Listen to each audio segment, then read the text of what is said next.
Many people misunderstand why Matthew says that Jesus fulfills Isaiah's prophecy of the birth of Emmanuel.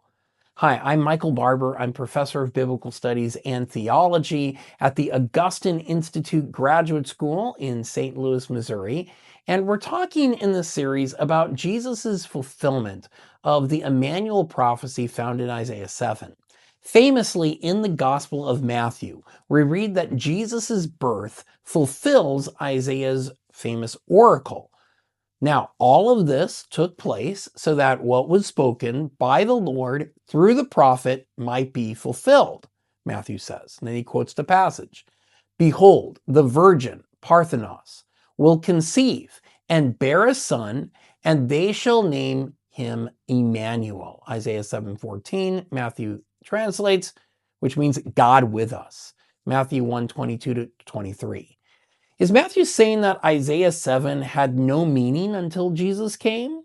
No, as we've seen, Matthew says Jesus fulfills other scriptures in Matthew 2, Hosea's description of the Exodus, or Jeremiah's description of the exile.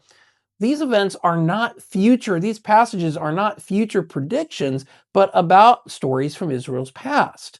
For Isaiah, the Emmanuel prophecy is a sign that the foreign kings described in Isaiah 7 would not vanquish, would not defeat the son of David, Ahaz, and that God's people would be saved. The prophecy goes on to say, for before the boy knows how to refuse the evil and choose the good, the land whose two kings you dread will be deserted. Isaiah 7:16.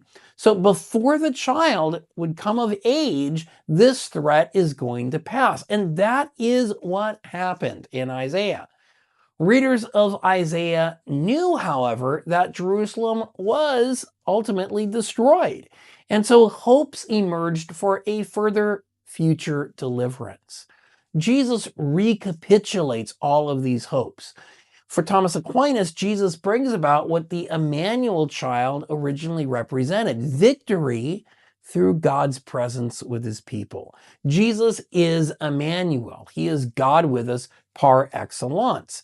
And yes, in the Greek version of that prophecy, the term Parthenos is used. This word, Parthenos, could, though not necessarily, refer to a virgin. I've already pointed out that in the Septuagint of Genesis 34:3, we have the word Parthenos to describe Dinah, who wasn't a virgin. So the word could just mean a young woman.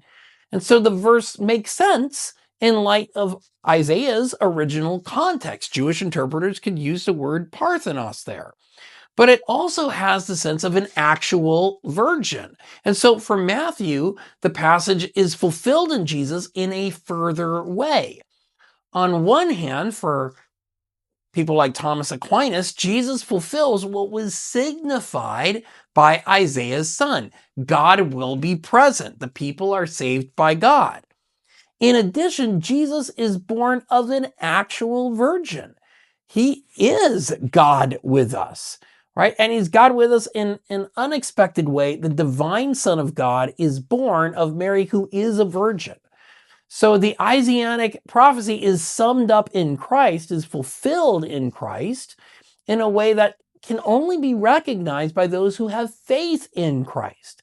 Jesus is God with us for Matthew. And we read at the end of the Gospel of Matthew, Jesus promises, I am with you always until the end of the age.